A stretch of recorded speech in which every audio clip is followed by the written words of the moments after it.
বাপু mic present Khatun থেকে। নামটা শুনেই তো তোর মুখটা বাদরের মতো হয়ে গেল। আর সাথে আছে অন্দা থেকে দিনু ভাই মিউজিক প্রোডাকশন। পারবি না রে ভাই, পারবি না। বাড়ি পালিয়ে যা, আমার সাথে লড়তে গেলে দমের প্রয়োজন, আর সেটা তোর নেই। দম থাকলে আমার সামনে আসবি। চল চল, এখান থেকে কেটে পড়। তোর বাবারা কোনোদিন আমার সামনে টিকতে পারিনি। তুই তো ভাই এখনো অনেকটাই বাচ্চা আছিস। পালিয়ে যা এখান থেকে, না হলে মেরে চট ছিঁড়ে করে দেবো।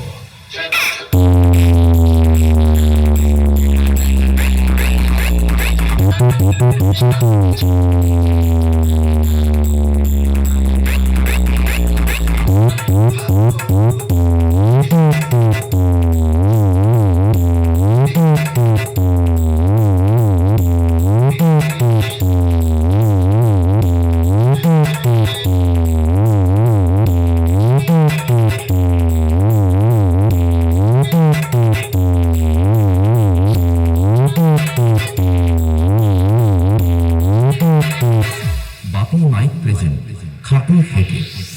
আমি হলাম তোদের মতো চুনোপুটি মস্তানদের বাবা। আর বাপের সামনে থাকতে হলে ছেলে ছেলের মতো থাকবি, না হলে মস্তানি কাকে বলে সেটা ভালো করে বুঝিয়ে দেব। 2 দিনের ছেলে নয় আর এসেছিস আমার সাথে কম্পিটিশন করতে? আরে ভাই, তোর গাল দুটো টিপলে এখনো টপ টপ করে দুধের ফোঁটা বেরোবে। শুনে রাখ, বাপ বাপ होता है, বেটা বেটা होता है। ওন্দা থেকে দিনু ভাই মিউজিক প্রোডাকশন। সামনে আয় সামনে। দূর থেকে তোর বাবাও লড়তে এসেছিল, মেরে ঢাল ছোলা করে দিয়েছি। আয় আমার সামনে আয়।